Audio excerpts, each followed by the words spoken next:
সে কখন থেকে দেখছি মুড়িতে হাত বোলাচ্ছ। ওই রাজসভায় যেতে হবে তো নাকি? জানো তো গিন্নি, আজ না সকালে প্রাতঃক্রিয়াটা ঠিক জুৎসই হয়নি বুঝলে।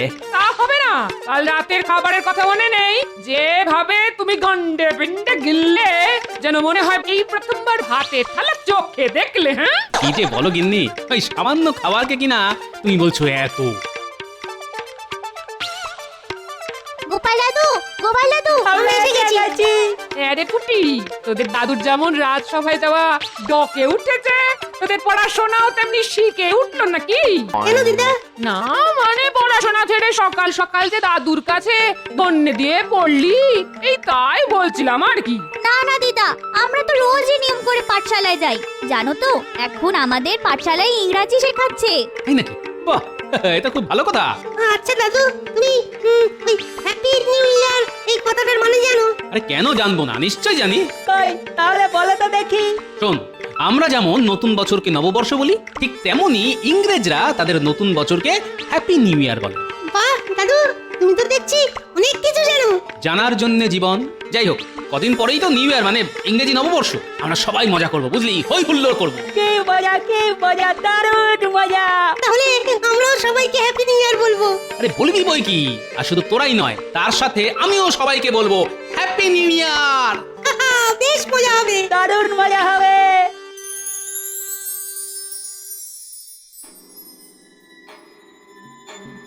এ কি মহারাজ, আজ যে আপনাকে বড় চিন্তিত দেখাচ্ছে। হ্যাঁ মন্ত্রী, তুমি ঠিকই ধরেছ।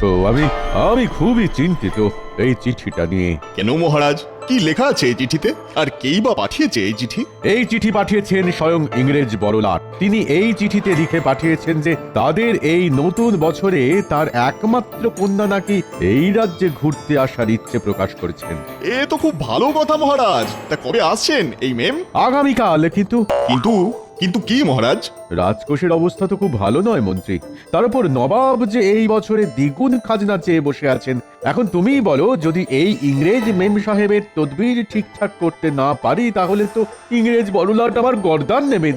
মহারাজ, যদি কিছু মনে না করেন, তাহলে আমার মাথায় একটা দারুণ বুদ্ধি এসেছে। তা এতক্ষণ বলনি কেন মন্ত্রী, তাড়াতাড়ি বলো। হ্যাঁ মহারাজ, আপনার যে বিষ পুকুরটা আছে না, সেটা আপনি রাজা কৃষ্ণচন্দ্রকে বেচে দিন। তুমি কি বলছো মন্ত্রী? তুমি তো খুব ভালো করেই জানো যে ওই বিষ পুকুর এক অভিশপ্ত পুকুর। যেখানে একবার কেউ পা দেয় সে তো আর ফিরে আসে না। সেই জন্যই তো বলছি মহারাজ, আপনি একবার ঠান্ডা মাথায় ভেবে দেখুন। ওই পুকুর তো আপনার এমনিতেই অব্যবহারযোগ্য। যদি ওই পুকুরটা আপনি একেবারে বেচে দিতে পারেন, তাহলে একদিকে যেমন আপনার অর্থ সংকট কমবে, ঠিক তেমন অন্যদিকে এই ইংরেজ মেমের অতিথি আপ্যায়নের খরচও খুব সহজেই আপনি জোগাড় করে উঠতে পারবেন। এটা কিন্তু মন্দ বলনি। কিন্তু মন্ত্রী, যদি কৃষ্ণচন্দ্র কোনোভাবে বিষ পুকুরের আসল রহস্যের কথা জেনে যায়? আমরা জানালে তবে তো জানবে মহারাজ। হ্যাঁ, তাহলে আজই আমি আমার প্রস্তাবটা চিঠিতে কৃষ্ণচন্দ্রকে জানিয়ে দিই। প্রণাম মহারাজ। খাম্বাজরাজ আপনার জন্য এই বিশেষ পত্রটি পাঠিয়েছেন। তাই বুঝি? কই কই দাও দেখি। তাহলে মহারাজ এবার আমাকে আজ্ঞা দিন। হ্যাঁ হ্যাঁ, এসো এসো। মন্ত্রী, আম্বাজরাজ লিখেছেন যে তার একটা পুকুর তিনি আমায় নাকি 117টি মোহরের বিনিময়ে বিক্রি করতে চান। বাহ, এ তো খুব ভালো কথা মহারাজ। এত কম মোহরের বিনিময়ে আপনি এত বড় একটা পুকুর পাচ্ছেন। নিয়ে নিন মহারাজ, আজই নিয়ে নিন। কিন্তু মহারাজ, আমার কাছে প্রশ্ন হচ্ছে যে খাম্বাজরাজ কেন আপনাকে এত কম মোহরের বিনিময়ে এই পুকুরটি বিক্রি করছেন? ঠিক বলেছ গোপাল, এটা তো ভেবে দেখিনি। এই যে গোপাল, তুমি কি একটু চুপ করবে? মহারাজ ছাড়ুন তো গোপালের কথা। আপনি এটা কেন ভাবছেন না যে জলের দরে একটা আস্ত পুকুর পেতে চলেছেন? আর মহারাজ, আর এটাই হবে ইংরাজি নববর্ষের আপনার তরফ থেকে রানীমাকে একটা ছোট্ট উপহার। কি কেমন হবে বলুন তো ব্যাপারটা? হ্যাঁ হ্যাঁ মন্ত্রী, কথাটা তো তুমিও খুব একটা খারাপ বলছো না। না না গোপাল, আমি ঠিক করেছি যে আমি পুকুরটা কিনবো। কিন্তু মহারাজ, কোনো কিন্তু নয় গোপাল। এই নাও মন্ত্রী, 117টা মোহর। এটা নিয়ে তুমি সোজা যাও খাম্বাজরাজের কাছে, আর বলবি যে আগামীকালই আমি আর গোপাল যাচ্ছি ওই পুকুর পরিদর্শনে। যথাজ্ঞা মহারাজ, এই আমি এক্ষুনি বেরোলাম। ভালোই হলো, এই সুযোগে আমিও এখান থেকে 5টা মোহর গেড়িয়ে নেব, আর মহারাজ একটিও পাবেন না। না, আমার মন বলছে যে মহারাজ নিশ্চয়ই কোনো একটা জালে জড়াতে চলেছেন। ঠিক আছে, আগে তো যাই, তারপর না হয় দেখবো যে কত জালে কত মাছ। প্রণাম নেবেন খাম্বাজ রাজ। আরে কৃষ্ণচন্দ্রের মন্ত্রী যে, এসো এসো। মহারাজ কৃষ্ণচন্দ্র আপনার কথায় রাজি হয়ে এই 117টি মোহর পাঠিয়েছেন। এই নিন, ধরুন। বাহ বাহ, আরে এই যে মন্ত্রী ওই রকম ভাবে দাঁড়িয়ে থাকলে হবে? আরে ওর হাত থেকে ওই মোহরের থলিটা নাও। এই নিন মহারাজ। তাহলে মহারাজ, থলির মোহরগুলো একবার গুনে নি। না না মন্ত্রী, তার কোনো দরকার নেই, আমার কৃষ্ণচন্দ্রের ওপর পুরো বিশ্বাস আছে। আচ্ছা কৃষ্ণনগর মন্ত্রী, তোমাদের মহারাজ কৃষ্ণচন্দ্র এইখানে আসছেন কবে? আগে আগামীকাল। আগামীকাল গোপালকে সঙ্গে নিয়ে আসছেন আপনার ওই পুকুর পরিদর্শনে। তাহলে মহারাজ, এবার কি আমি পুকুরের দলিলটা সঙ্গে নিয়ে যেতে পারি? অবশ্যই, এই নাও ধরো। তাহলে মহারাজ, এবার আমায় আজ্ঞা দিন, আমি না হয় আগামীকাল আবার মহারাজের সঙ্গেই এইখানে আসব। ঠিক আছে মন্ত্রী, এবার তুমি এসো। তাহলে আর কি মহারাজ, এবার নিশ্চয়ই আপনার আর ইংরেজ অতিথি আপ্যায়নের জন্য কোনো অর্থের অসুবিধা হবে না, হ্যাঁ কি বলেন?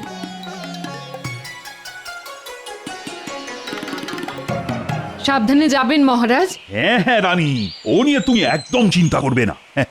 আমার সঙ্গে মন্ত্রী আর গোপাল তো আছে। মহারাজ এবার চলুন, অনেক দেরি হলো যে। হ্যাঁ হ্যাঁ গোপাল, চলো চলো চলো।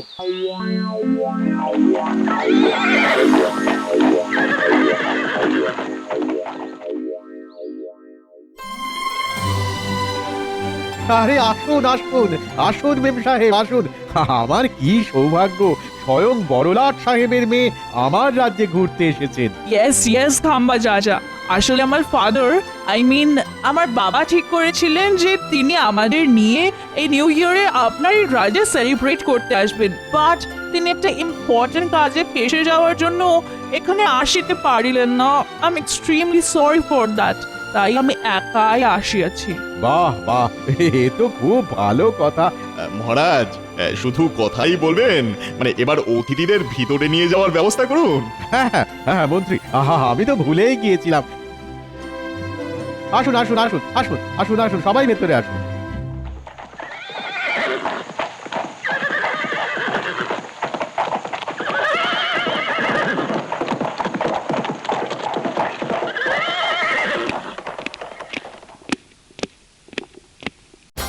মহারাজ, কৃষ্ণনগর থেকে স্বয়ং মহারাজ কৃষ্ণচন্দ্র তার মন্ত্রী এবং গোপালকে সঙ্গে নিয়ে এসেছেন। তাই নাকি? তা দাঁড়িয়ে কেন, তাড়াতাড়ি যাও, ওনাদেরকেও ভেতরে নিয়ে এসো। আহামক কোথাকার। আরে কৃষ্ণচন্দ্র যে, এসো এসো এসো। না আসলে হয়েছে কি, আপনার কাছ থেকে যে পুকুরটা আমি কিনেছিলাম সেটা দেখার জন্য এই গোপাল যা বায়না জুড়েছিল না, যে কি বলবো। তা বেশ তো, এর তো খুব ভালো কথা। কিন্তু কৃষ্ণচন্দ্র, ওই পুকুরটা যে এই মুহূর্তে আমি তোমায় দেখাতে পারবো না। কেন দেখানো যাবে না কেন? না না না না না, তেমন কিছু না, তেমন কিছু না। আসলে ওই পুকুরের জলটা তো এখন তেমন ঠিক পরিষ্কার নয়। তার উপর মহারাজ, ওই দিকটা বেশ জঙ্গল, তেমন একটা কেউ যায় না। তাই বলছিলাম কি যে না না না না, আমরা যখন ঠিক করেই এসেছি দেখবো, তখন একবার অন্তত দেখেই যাব। কি হলো, খাম্বাজরাজ ওই পুকুরটা দেখাতে চাইছেন না কেন? না, কিছু তো নিশ্চয়ই একটা গন্ডগোল আছে। ঠিক আছে মহারাজ, আপনি চিন্তা করবেন না। এনারা যখন দেখবেন ঠিক করেই এসেছেন, তখন না হয় আমি মহারাজ কৃষ্ণচন্দ্রকে খুব সাবধানের সঙ্গে ওই পুকুরটি একবার দেখিয়ে আনি। ঠিক আছে মন্ত্রী, তুমি যখন বলছো তখন যাও, তুমি না হয় ওদেরকে ওই পুকুরটি দেখিয়ে নিয়ে এসো। মন্ত্রী শোনো, সাবধানে যেও কিন্তু। তা আপনি সঙ্গে যাবেন না খাম্বাজ রাজ? না না কৃষ্ণচন্দ্র, তোমরাই না হয় গিয়ে দেখে এসো, আমি না হয় পরে যাবো খোঁজ। আর তাছাড়া ইংরেজি নববর্ষ উপলক্ষে এখানে ইংরেজ মেম সাহেব এসেছেন, তার খাতির যত্নের ব্যাপার আছে কিনা। আচ্ছা খাম্বাজ রাজ, আচ্ছা তাহলে এবার আমরা আসি।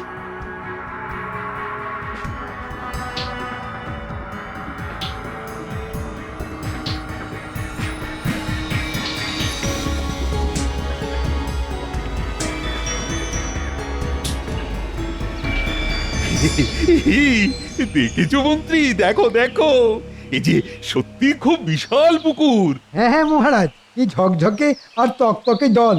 উফ, দেখেই যেন জল পিপাসা পেয়ে গেল। এ কি দেখছি পাশের ছোট পুকুরের জলটা কেমন হাওয়ায় ঢেউ খেলছে, অথচ এটা এত বড় পুকুর হয়েও এই পুকুরের জলটা কেমন স্থির। না, ব্যাপারটা তো কিরকম সন্দেহজনক মনে হচ্ছে। এ কি গোপাল, তুমি আবার চুপ কেন? তুমি কি এই পুকুর দেখে খুশি হওনি? না না মহারাজ, এমন কেন বলছেন? আপনার খুশিতেই তো আমার খুশি। তাহলে কি বলো গোপাল, আমি না হয় একবার ওই পুকুরে নেমে ওর একটু জল খেয়ে আসি। সাবধান সাবধান, যদি বেঁচে থাকতে চান তাহলে ভুলে ভুলে ওই পুকুরের জলে পা দেবেন না। ওই পুকুর হলো এক অভিশপ্ত বিষ পুকুর। পালান পালান, নইলে মরণ নিশ্চিত। পালান পালান। এই ধরো ধরো ধরো ধরো বন্ধু, ধরো। বাহ, আর একটু হলেই আমি যে জলে পা দিয়ে দিচ্ছিলাম। বাবা, খুব জোর বেঁচে গেছি। এ কি খাম্বাজ মন্ত্রী, ওই লোকটি কি বলে গেল? না মানে মানে ওই এই সত্যি করে বলো তো মন্ত্রী, এই পুকুরের কি রহস্য? নইলে কিন্তু আমি তোমাকে এই পুকুরের জলে নামতে বাধ্য করব। না মহারাজ, এমনটি করবেন না। আসলে এই পুকুর হলো এক অভিশপ্ত বিষ পুকুর। এই পুকুরে আজ পর্যন্ত যেই নেমেছে সে আর ফেরত আসেনি। তাই আমাদের রাজা মিথ্যে কথা বলে শুধুমাত্র অর্থের লোভে এই পুকুরটি আপনাকে ওই গচিয়েছে আর কি। কি এত বড় প্রতারণা! আমি খাম্বাজরাজকে ছাড়বো না। চুপ করো মহারাজ কৃষ্ণচন্দ্র, প্রতারণা তো তুমি আমাদের সঙ্গে করেছো। মানে কি বলতে চাইছেন আপনি? তুমি আমাকে ওই পুকুরের মূল্য হিসেবে 117টি মোহরের জায়গায় 112টি মোহর পাঠিয়েছো। এটা বুঝি প্রতারণা নয়? আমি একটু আগে গুনে দেখলাম 5টা মোহর কম আছে। কি, এটা কি করে হয়? আমি তো মন্ত্রীকে দিয়ে। ওরে বাবা, এবার আমি কি করি? হে ভগবান, এবার যে আমার কি হবে? মহারাজ, এটাও বুঝলেন না যে আপনার সাথের মন্ত্রী মশাই ওই মোহরগুলো গেরিয়েছেন? মন্ত্রী, আমায় ক্ষমা করে দিন মহারাজ, আর কখনো এইরকম হবে না। ক্ষমা করবেন খাম্বাজরাজ, আমি এর জন্য খুবই দুঃখিত। আমি যে এই মন্ত্রীকে যে কি করবো না। মহারাজ, এখন মন্ত্রী মশাইকে ছেড়ে আগে চিন্তা করুন যে এই পুকুরটি নিয়ে এখন আপনি কি করবেন। হ্যাঁ হ্যাঁ গোপাল, তুমি ঠিকই বলেছো। আরে আমার সাধের এতগুলো মোহর। আর হ্যাঁ মন্ত্রী, তুমি কিন্তু এটা ভুলেও ভাববে না যে আমি তোমাকে ছেড়ে দিলাম। তোমার এই শাস্তি আপাতত আমি তুলে রাখলাম, পরে সুদে আসলে সব মেটাবো। আমায় ক্ষমা করে দিন। আমাকে ক্ষমা করে দাও কৃষ্ণচন্দ্র, আমি মানছি যে আমিও তোমাকে ঠকিয়েছি, কিন্তু বিশ্বাস করো, সত্যি বিশ্বাস করো, আমার কাছে এটা করা ছাড়া আর কোনো উপায় ছিল না গো। না না না, এতে ক্ষমার আবার কি আছে? মহারাজ, ও যে দেখুন দেখুন দেখুন, ওই যে দূরে দূরে এক বটবৃক্ষের তলায় এক গুরুদেবকে ধ্যান করতে দেখা যাচ্ছে না? তুমি ঠিকই দেখেছো গোপাল, এই গুরুদেবকে আমি আমার জন্ম হওয়ার পর থেকেই ওই একই জায়গায় দেখে আসছি। উনি না কখনো চোখ খোলেন, না কারুর সাথে কথা বলেন। তাই নাকি? তাহলে তো অবশ্যই একবার এই গুরুদেবের দর্শন করা উচিত। কি বলেন মহারাজ? হ্যাঁ হ্যাঁ গোপাল, নিশ্চয়, চলো চলো তো যাই।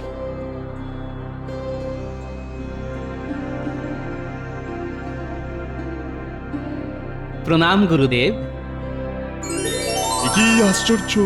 এসো গোপাল, আমি জানতাম যে একদিন তুমি ঠিকই আসবে আমার কাছে। এ কি গুরুদেব, আপনি আমার নাম জানলেন কিভাবে?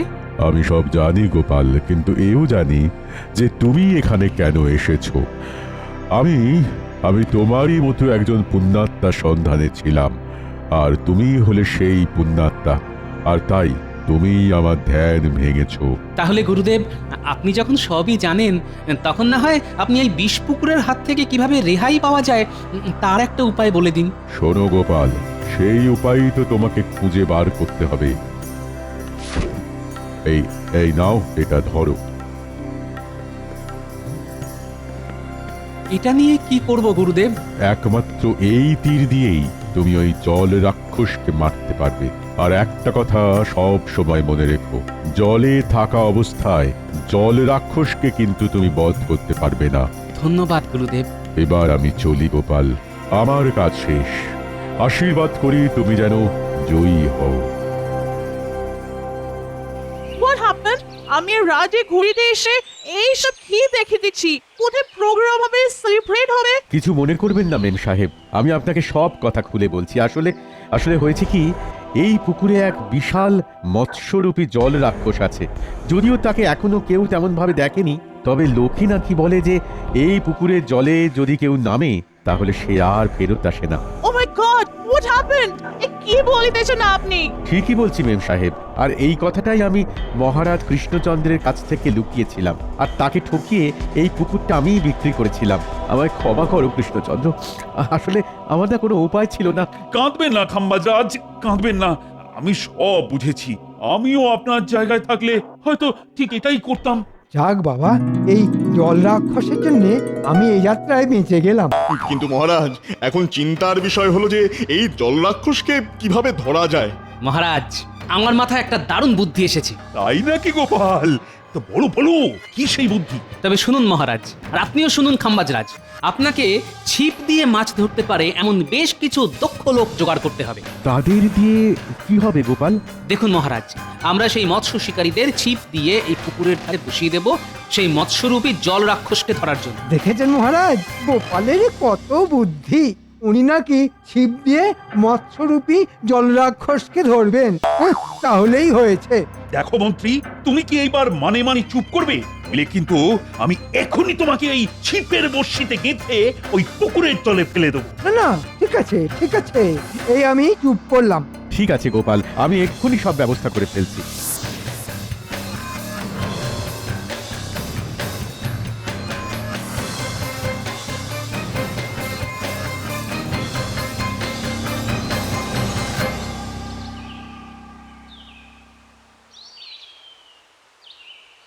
কি গো গোপাল, কোথায় কোথায় সেই জলরাক্ষস? পড়বে মহারাজ, পড়বে, ধরা ঠিকই পড়বে। হোয়াট হ্যাপেন্ড রাজা? এইসব কি হইতেছে? আমার তো কিছুই মাথায় আসিতেছে না। কিছু না মেম সাহেব, আসলে না এইখানে রাজায় রাজায় মাছ ধরার প্রতিযোগিতা চলছে, যে কে আগে মাছ ধরতে পারে। আচ্ছা কৃষ্ণচন্দ্র, যদি তোমার অনুমতি থাকে তাহলে তোমার ওই মন্ত্রীকে এই পুকুরের জলে আমি কি ফেলে দিতে পারি? না না, এরকম এরকম একদম করবেন না মহারাজ, একদম করবে না। তাহলে এবার একটা কথাও না বলে চুপটি করে দাঁড়াও।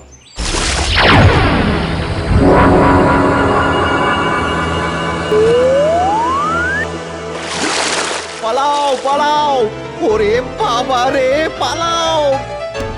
গোপাল, এবার কি হবে? ভয় পাবেন না খাম্বাজরাজ, আমার মাথায় আরেকটা নতুন বুদ্ধি এসেছে। সেটা কি গোপাল?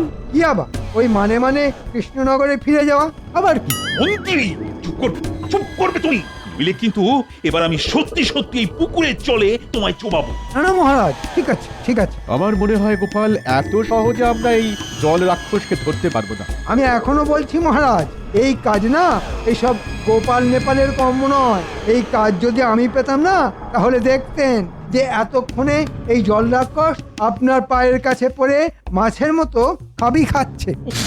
এবার দেখছি এই জলরাক্ষসের আগে এই মন্ত্রীকে একটা উপযুক্ত শাস্তি দিতে হবে, নইলে নইলে এর পটর পটর আর বন্ধ হবে না। পেয়েছি মহারাজ, পেয়েছি, উপায় পেয়েছি। পেয়েছো? তা কি পেয়েছো গোপাল? মন্ত্রীর মুখ বন্ধ করার উপায়? হ্যাঁ মহারাজ, এমন উপায় পেয়েছি যে মন্ত্রীর মুখও বন্ধ হবে আর এই জল রাক্ষসও মরবে। তাই নাকি? তা কি সেই বুদ্ধি? তবে দেখো গোপাল, তোমার বুদ্ধি কিন্তু আগের বারই খাটেনি। আপনি কোনো চিন্তা করবেন না মহারাজ, শুধু দেখে যান এবার এই গোপাল কি করে।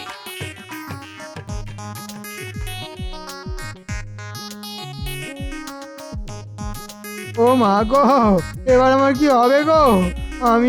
আমি আর কখনো এইরকম করবো না গো। ও মা কেন? চুরি করার সময় মনে ছিল না? ঠিকই করেছে গোপাল, এর মতন বদমাইশকে ওই জলরাক্ষসকেই খাইয়ে দেওয়া উচিত। এটা কি গোপাল? এই কপিকল হলো একটা বড় মাপের বড়শি, আর মন্ত্রীমশাই হলেন তার টোপ। অর্থাৎ ওই মৎস্যমুখী জল রাক্ষস যখনই মন্ত্রীমশাইকে খেতে লাফাবে, তখনই ওই চারজন প্রহরী দড়ি ধরে টানবে, আর অমনি মন্ত্রীমশাই উপরের দিকে উঠে যাবে, আর আমিও তখনই ওই গুরুদেবের দেওয়া তীর দিয়ে ওই জল রাক্ষসকে মারব।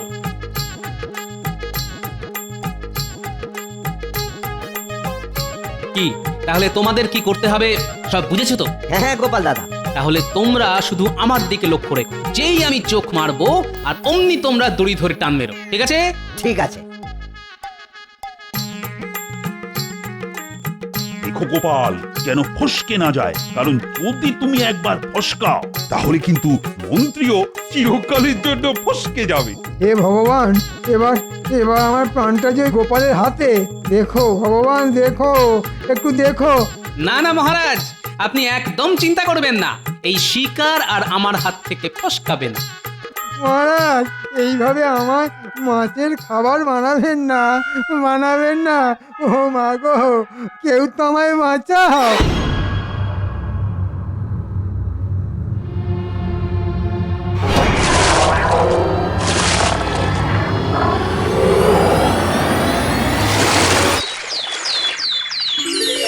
পেরেছে, পেরেছে, গোপাল পেরেছে, পেরেছে।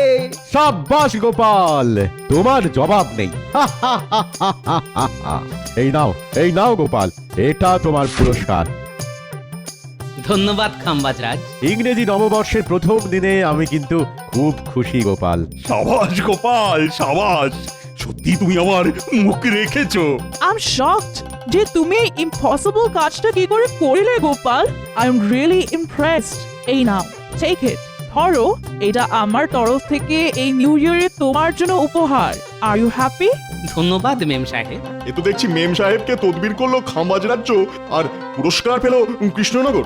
মহারাজ, বলছিলাম কি, আপনাদের ওই পুরস্কার বিতরণী সভা শেষ হলে এবার দয়া করে আমায় নিচে নামাবেন কি? না, তোমার মিথ্যে কথা বলার জন্য এটাই তোমার শাস্তি। তাই আজ থেকে তুমি ওখানেই বাদুড়ের মতো উল্টো হয়ে ঝুলে থাকবে।